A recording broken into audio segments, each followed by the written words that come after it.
নমস্কার বন্ধুরা, আমি শুভম চলে এসেছি নিউজ বাণী বাংলার নতুন একটি এপিসোড নিয়ে আপনাদের সঙ্গে। বন্ধুরা, আজকে পশ্চিমবঙ্গের কোনো রাজনৈতিক কূটকচলি নয়, দেশেরও নয়। আজকে আমরা চলে গেলাম আমাদের পড়শি দেশ বাংলাদেশে। বাংলাদেশে কিন্তু 12 তারিখ নির্বাচন রয়েছে। এবার বিভিন্ন দল বিভিন্ন জোট করেছে, সেখানে ভোটের কি ফলাফল আসবে সেটা তো দেখতেই হবে। সেখানে এক দফাতেই ভোট হবে। আচ্ছা, তবে আমার একটা প্রশ্ন রয়েছে, মোহাম্মদ ইউনূসের কি হবে? ভারত, কারণ তিনি যখন ক্ষমতায় এলেন অন্তর্বর্তীকালীন শাসক হিসেবে বাংলাদেশে, ভারতের সঙ্গে বাংলাদেশের সম্পর্ক একেবারে তলানিতে নেমে গেছে, এই কথা কিন্তু বলাই যায়। মানে এরকমভাবে বাজে সম্পর্ক মানে শেষ বহু বছর আগে সম্ভবত হয়েছিল, কিন্তু এখন যে অবস্থা প্রচণ্ড খারাপ। আপনারা যদি ক্রিকেট দেখেন, মানে ক্রীড়া থেকে শুরু করে আন্তর্জাতিক বাণিজ্যিক থেকে শুরু করে সামাজিক প্রত্যেকটি ক্ষেত্রে, আমি উদাহরণ দিয়ে বলতে পারি ক্রীড়াক্ষেত্রে সম্প্রতি যে ক্রিকেট নিয়ে বাংলাদেশ যে অবস্থানটা নিল, তার ফলে তারা নিজেরাই নিজেদের ক্রিকেটকে ক্ষতি করলো। আইসিসি কিন্তু বাংলাদেশকে যেভাবে নিজের মতামত জানিয়ে দিল, তারপর বাংলাদেশ আর বিশ্বকাপে অংশ নিতে পারলো না, ফলে ক্রীড়াক্ষেত্রে তারা কিন্তু পিছিয়ে গেল। এবারে আমি বলেছিলাম যে সামাজিক সামাজিক ক্ষেত্রে কিন্তু তারা ভারত বিরোধিতার যে একটা অবস্থান নিয়েছে, তার ফলে কিন্তু তারা নিজেরাই পিছিয়ে যাচ্ছে। আন্তর্জাতিক ক্ষেত্রেও তারা যে একটা অ্যাটমসফিয়ার ক্রিয়েট করেছে, মানে পাকিস্তানের সঙ্গে সখ্যতা, ভারতকে টপকিয়ে চীনের সঙ্গে সখ্যতা, মার্কিন যুক্তরাষ্ট্রের সঙ্গে একের পর এক গোপনীয় মানে চুক্তি, এতে কিন্তু তারা খুব একটা লাভ করছে না। শেষ পর্যন্ত কিন্তু আন্তর্জাতিক ক্ষেত্রেও হলে ভারতেরই সাহায্য পেতে হবে, কারণ গোটা বাংলাদেশের ম্যাপ যদি আপনি দেখেন, 3 দিক দিয়ে মানে গোটা মানে স্থলপথে কিন্তু ভারত দিয়ে ঘেরা, শুধুমাত্র জলপথে তারা খোলা। ফলে যেই দেশের সঙ্গে আপনি স্থলপথে ঘেরা রয়েছে সেই দেশের সঙ্গে সম্পর্ক খারাপ, তাও বিনা প্ররোচনায়, সেটা কিন্তু অত্যন্ত মানে অবাক করার মতো বিষয়। তারপরে এই বিষয়টা থেকে তো মানে আগামী দিনে কি হয় আমাদের সকলেরই নজর থাকবে। কিন্তু বাংলাদেশের ইউনূসের কি হবে? কারণ তিনি কার্যত ধৃতরাষ্ট্রের মতো বলা যেতে পারে ভূমিকা নিয়েছেন। বাংলাদেশে মৌলবাদীদের যে কীর্তিকলাপ, তিনি কোনো ব্যবস্থা নেননি। বাংলাদেশে বসে ভারত বিরোধী কার্যকলাপ হয়েছে, তিনি কোনো ব্যবস্থা নেয়নি।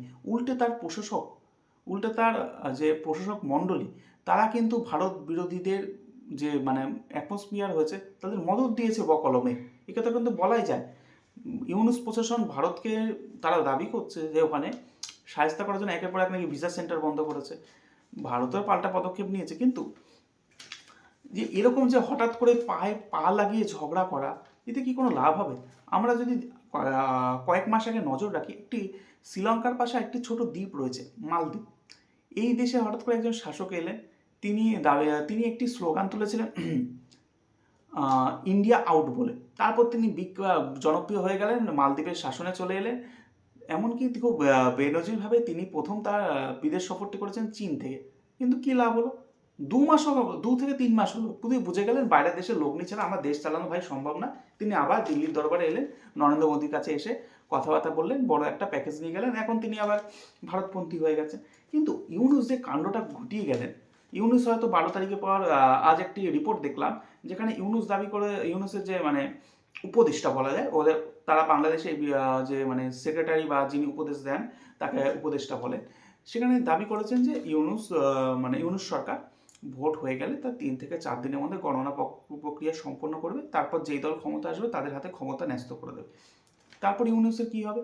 তিনি কি আদৌ বাংলাদেশে থাকবে, না যেই দেশ থেকে তিনি প্যারাশুটে করে হাসিনা চলে যাওয়ার পর ইউনূসকে প্যারাশুটে করে বাংলাদেশে নামিয়ে দেওয়া হয়েছিল বলা যেতে পারে, আবার নাকি সেই দেশে চলে যাবেন? অনেক ডিপ স্টেটের থিওরি আসে যে ইউনূসকে নিয়ে আসার পেছনে, যদিও আমাদের কাছে প্রকৃষ্ট তো কোনো প্রমাণ নেই, তাই এই বিষয়ে বলতে পারি না। তাই ইউনূস কি আবার সেই দেশে চলে যাবে নাকি বাংলাদেশে থাকবে? কারণ তিনি যে কাণ্ডটা দক্ষিণ এশিয়ায় ঘটিয়ে গেছেন, এই কাণ্ডটাকে এবার সুবিচার কে পাবে? এই কাণ্ড যে হয়েছে তার কিন্তু ফল সুদূর প্রসারী থাকবে। বাংলাদেশে এখন যা অবস্থা, যে জনমত সমীক্ষাগুলো আসছে তাতে দেখা যাচ্ছে বিএনপি ভালোই ভোটে এগিয়ে থাকতে পারে।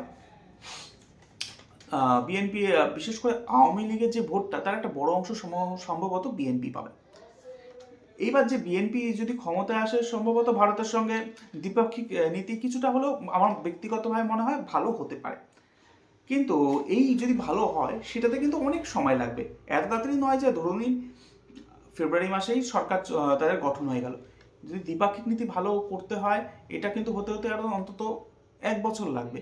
কারণ একটা দেওয়াল যদি আপনি ভেঙে দেন, ভাঙতে আপনার লাগবে হচ্ছে 2 মিনিট, কিন্তু সেটাকে যদি আপনি তৈরি করেন, সেটার জন্য আপনার কিন্তু অনেকটা সময় লেগে যাবে।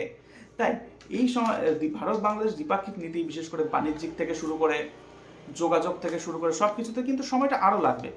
তাই ইউনূস যে কাণ্ড ঘটালেন সেটা কিন্তু মানে একটা বড় ভারত বাংলাদেশ সম্পর্কে বিরাট বড় একটা ছেদ তৈরি করে গেলেন।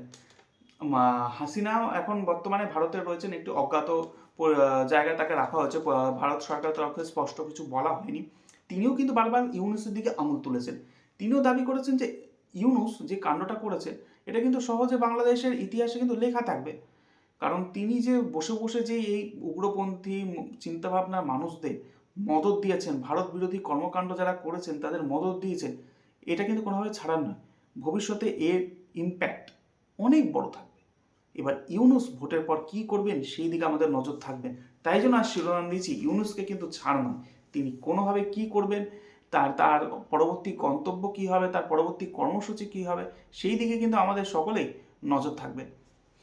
এই প্রতিবেদন কেমন লাগলো বন্ধুরা আপনারা অবশ্যই জানাবেন। আপনাদের যদি ভালো লাগে অবশ্যই কমেন্ট করে জানাবেন, আর অবশ্যই সাবস্ক্রাইব করতে ভুলবেন না। ধন্যবাদ, আপনারা সকলে ভালো থাকুন।